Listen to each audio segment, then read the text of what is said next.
this week we're going to be talking about asshole. Do I say asshole or arsehole? Because in England we'd say arsehole, wouldn't we? It has to be asshole. But it's asshole. Yeah. Yeah. By Gene Simmons, the second solo album from the Kiss bassist, entrepreneur and womanizer, released on the 8th of June 2004, his first solo album since his self-titled debut solo album in 1978. Yeah. Why the long gap between solo records, Gene? I guess we're about to find out. Gene Simmons wasn't just born this kind of doll that you pull the fucking cord on the back of and he goes, rock is dead, every fucking year. Like, that's what he's become. The record industry is dead because of the fans.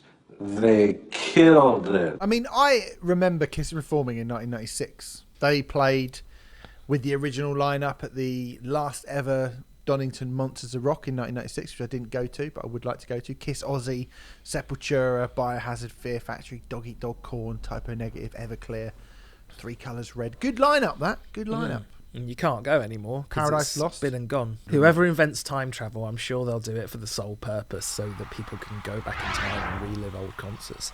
That'd be quite nice, actually. It would be quite good. That, and I'd probably go and beat up Baby Wes Scantlin as well while I was there.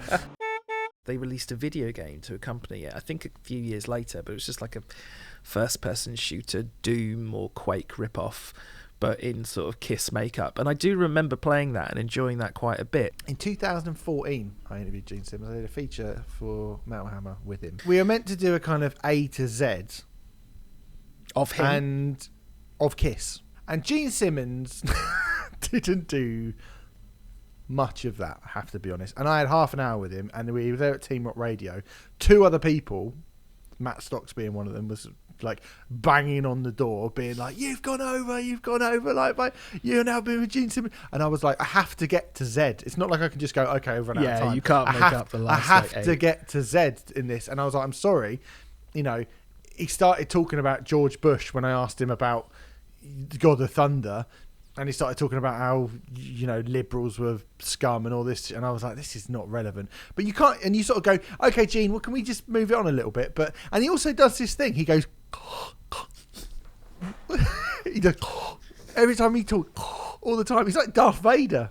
Yeah. So I'd go, okay, Gene, A is for alive. Right, like what was it like filming that? You know, not filming, recording that live album.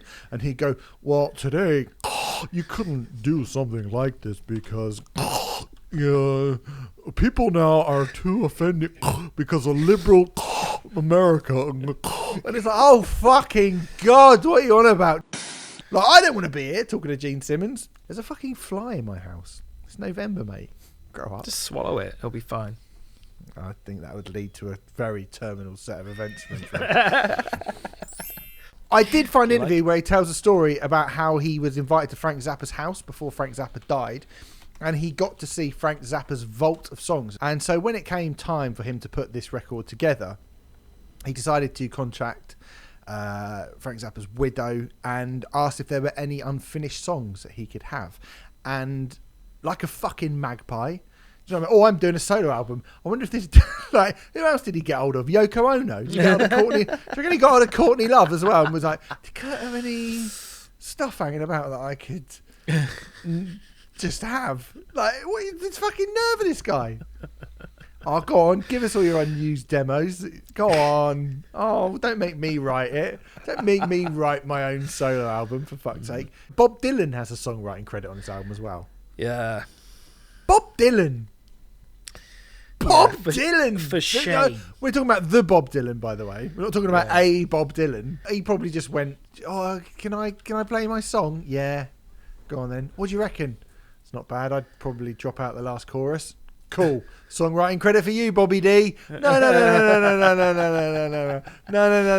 I'm not saying that. Yeah. No. You're a dual songwriter. This is a duet between the two of us. This is the collaborative process in action. Here, Gene Simmons said he called it arsehole because it's just another way of me saying I don't care what anyone says about me. I'm preempting what people say and therefore diffusing the power of my detractors.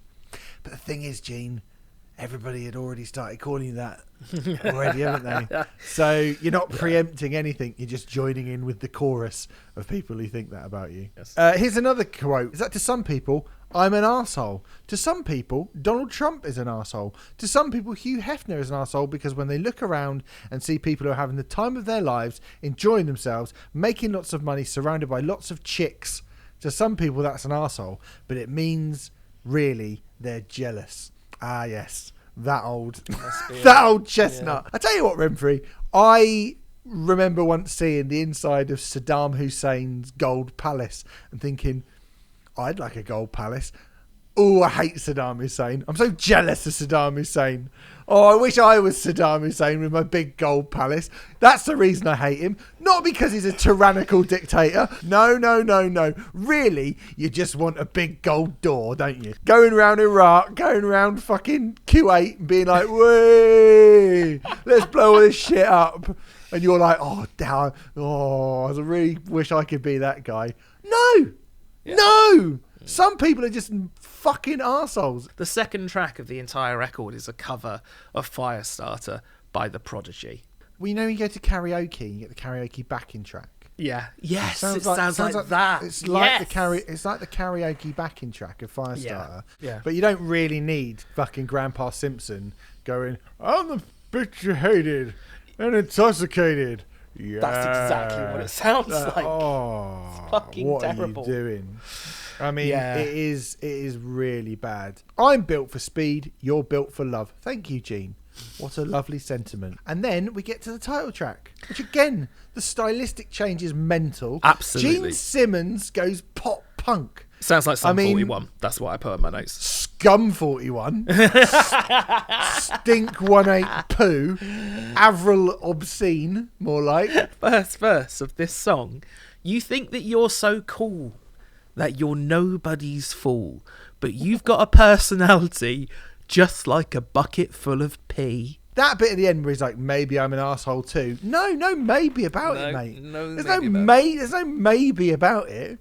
You are a fucking silly dickhead. This is a bad album. Literally every song is bad. It's really bad. Yeah. Every song is bad. Gene Simmons did, as you mentioned, Remfry, do 2 series of the reality TV show Rock School, starting in 2005, where he went into a private school and then a downtrodden comprehensive school to see if he could teach the kids about rock and roll like a shite Jack Black that goes... But there's no more record industry.